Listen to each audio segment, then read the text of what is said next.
तुम्ही कन्फ्यूज आहात का की मुलाचं ॲडमिशन कुठे करायचं, कुठल्या स्कूलला घ्यायचं, स्कूल जवळ पाहिजे, लांब पाहिजे, चांगली भारीतली भारी एक नंबर त्याचे रिव्ह्यू असे 5 स्टारवाले असले पाहिजे असं पाहताय, किंवा काय CBSE पाहता, ICSE पाहता असं विचार करत आहात, तर हा व्हिडिओ तुमच्यासाठीच आहे. तर व्हिडिओ शेवटपर्यंत बघा. चॅनलला आणखी सबस्क्राईब केलं नसेल तर सबस्क्राईब करा, व्हिडिओला लाईक करा आणि चला स्टार्ट करूया. नमस्कार मंडळी, मी स्नेहाची दुनिया या माझ्या यूट्यूब चॅनलवर तुमच्या सगळ्यांचं स्वागत आहे. तर आजचा टॉपिक आहे CBSE और ICSE और मुलांचं ॲडमिशन घेत असतानाच्या ज्या काही टिप्स आहेत, ज्या मला वाटल्या गरजेच्या आहेत, त्या विचार मी केला हे तुम्हाला सांगते.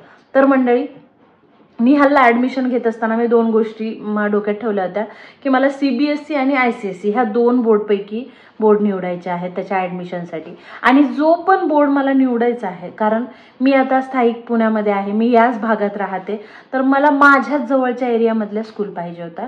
कारण आणि स्कूल पण अशा की मी एकदा ॲडमिशन केलं ना, मला त्याला परत काढायला नको.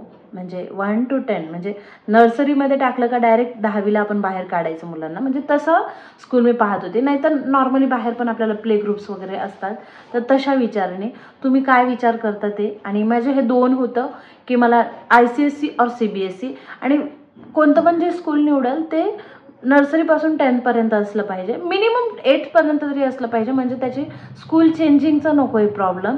आणि कारण सिटीजमध्ये कसं होतं, फर्स्ट स्टँडर्डला जरी आपण दुसरीकडे आता प्ले ग्रुपला वगैरे दुसरीकडे टाकलं आणि नर्सरीमध्ये ज्यावेळेस फर्स्ट स्टँडर्डला घेतो त्यावेळेस ॲडमिशन मिळत नाही, मिळायचं जरी असेल तर इंटरव्ह्यूज होतात, अगेन्स्ट कॅन्सलेशन ॲडमिशन असतात. ह्या सगळ्या गोष्टींचा विचार करून मी ह्या गोष्टी ठरवल्या होत्या.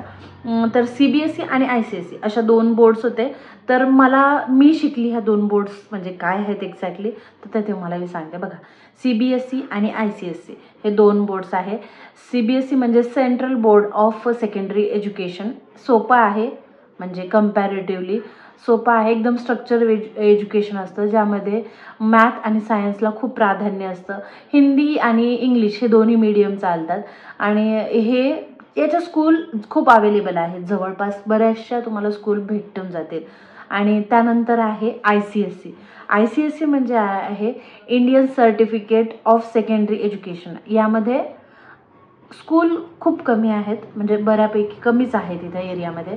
आणि त्यातल्या त्यात स्कूल कमी, अभ्यासक्रम जो आहे एकदम बेसिक, डीप अँड डिटेलमध्ये असतो, म्हणजे स्ट्रक्चर्ड नसतो. तुमच्या ज्या बेसिक कन्सेप्टवर तो काम करतो. लँग्वेज, आर्ट आणि मॅथ, सायन्स ह्या गोष्टीवर ते काम करतात.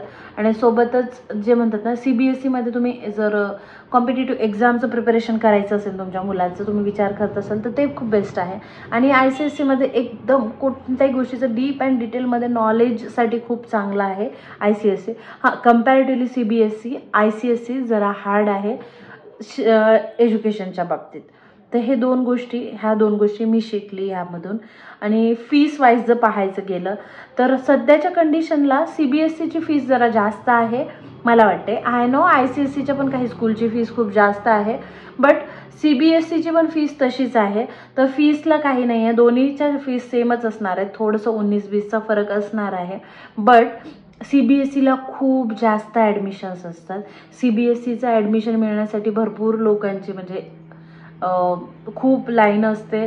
खूप आधीपासून तुम्हाला तयारी करावी लागते की ॲडमिशन ओपन झाली, एखाद्या स्कूलचा ॲडमिशन फॉर्म निघाला की लगेच जाऊन ॲडमिशनचा फॉर्म भरायचा, ह्या सगळ्या गोष्टी, इंटरव्ह्यू वगैरे करायच्या, ह्या सगळ्या गोष्टी. तर तिथे जात असताना तुम्ही जरी तुमच्या मुलाच्या स्कूलला ॲडमिशन घेणार असाल तर फर्स्ट ऑफ ऑल तर ह्या गोष्टी तुम्ही CBSE वगैरे पाहिलं, पण स्कूल कशी आहे ते बघायचं. स्कूलचा स्टाफ कसा आहे, आणि स्कूलचा स्टाफसोबत तुमचे कोणी ओळखीचे आहेत का तिथे, म्हणजे मुलं आहेत का ते बघितलं ना, तुम्हाला इनसाइड द स्कूल काय आहे, म्हणजे स्कूलमध्ये आतमध्ये कसं आहे वातावरण, कसं शिकवतात, कसं आहे टीचर, कसं आहे, कुठले सब्जेक्टला कुठले टीचर कसे चांगले आहेत नाही आहेत, कुठले टीचर आता सध्या त्या स्कूलमध्ये नाही आहेत. कारण मी 1-2 स्कूल ज्या पाहिले, मी माझ्या ओळखीचे जिथं होते की मी तिथंच इंटरव्ह्यूला जात होती. आणि मग तिथे मी विचारलं की हे टीचर कसे शिकवतात, हे कसं असतं, सगळे सिलेबस होतं का तुमचं, एक करिक्युलमला काय त्यांनी एक्स्ट्रा करिक्युलम ज्या ॲक्टिव्हिटीज असतात त्यांना कसं हे करतात, म्हणजे स्पोर्ट्समध्ये काय आहे, ह्या सगळ्या गोष्टींचा विचार करूनच हे करा. आणि सगळ्यात महत्त्वाचा, बट माझ्यासाठी खूप, म्हणजे दुसऱ्यांना किती महत्त्व देतात माहिती आहे, पण माझ्यासाठी खूप जास्त महत्त्वाचा हा टॉपिक आहे, तो म्हणजे ट्रॅव्हल. मुलांचा ट्रॅव्हल टाईम जितका कमी करता जमेल तितका कमी करण्याचा प्रयत्न करायचा. तुम्हाला एक गोष्ट सांगते, ट्रॅव्हलमध्ये मुलं इतकी इतकी इतकी थकून जातात ना की आपण विचारसुद्धा नाही करू शकत. तुम्ही फक्त ट्रॅव्हलचं मग तुम्हाला वाटत असेल काय 1च तासाचं आहे स्कूलचं अंतर, काही नाही होणार, जातील मुलं येतील 1 तासाचं. अहो पण त्या 1 तासासाठी तुम्हाला मुलाला सकाळी किती लवकर उठवावं लागतं, त्याला सगळं आवरून त्याला द्यावं लागतं. आणि त्याला आवरून काय करतो तो, बसमध्ये 1 तास ट्रॅव्हल करतो. म्हणजे जी व्हॅन, तर समजा 8 वाजता स्कूल असेल तर जवळपास 5:45-7ला वगैरेच व्हॅन तुमच्या इथे येते, कारण त्यांचा रूट तसा असतो की त्यांना मुलं घेत ते जातात. तर ह्यामध्ये मुलाचा खूप टाईम वेस्ट होतो आणि इतके एक्झॉस्ट होऊन जातात, पूर्ण ड्रेन होतात, त्यांच्यात काहीच एनर्जी राहत नाही.